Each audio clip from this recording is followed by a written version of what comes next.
ടുനെറ്റ് news കാലാവസ്ഥാ വാർത്തയിലേക്ക് സ്വാഗതം. 101 വർഷത്തിനിടയിലെ ഏറ്റവും ഉയർന്ന മഴ രേഖപ്പെടുത്തി ഡൽഹി. കഴിഞ്ഞ ദിവസം 24 മണിക്കൂറിനുള്ളിലാണ് 101 വർഷത്തിനിടയിലെ ഏറ്റവും ഉയർന്ന ഒരു ദിവസത്തെ മഴ ഇവിടെ രേഖപ്പെടുത്തിയിരിക്കുന്നത്. 41.2 മില്ലിമീറ്റർ മഴയാണ് ഡൽഹിയിൽ രേഖപ്പെടുത്തിയത്.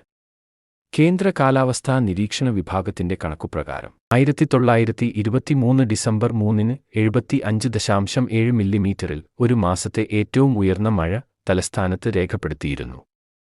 ഡൽഹി, NCR ഉൾപ്പെടെ വടക്കുപടിഞ്ഞാറൻ ഇന്ത്യയിലും മധ്യേന്ത്യയിലും ഇടിമിന്നലോടുകൂടിയ മഴയ്ക്ക് സാധ്യതയുണ്ടെന്ന് കേന്ദ്ര കാലാവസ്ഥാ നിരീക്ഷണ വിഭാഗം നേരത്തെ മുന്നറിയിപ്പ് നൽകിയിരുന്നു. ഡൽഹിയിൽ ഇന്നലെ ഏറ്റവും കുറഞ്ഞ താപനില 12.7 ഡിഗ്രിയാണ് രേഖപ്പെടുത്തിയത്. സീസണിലെ ശരാശരി താപനിലയേക്കാൾ 6 പോയിന്റ് കൂടുതലാണിത്. അതേസമയം ഡൽഹിയിലെ വായുഗുണനിലവാരം മെച്ചപ്പെട്ടുവരികയാണെന്ന് കേന്ദ്ര മലിനീകരണ നിയന്ത്രണ ബോർഡിന്റെ കണക്കുകൾ പറയുന്നു. കാലാവസ്ഥാ വാർത്തകൾ കൃത്യമായി ലഭിക്കാൻ ചാനൽ സബ്സ്ക്രൈബ് ചെയ്യുക. നന്ദി.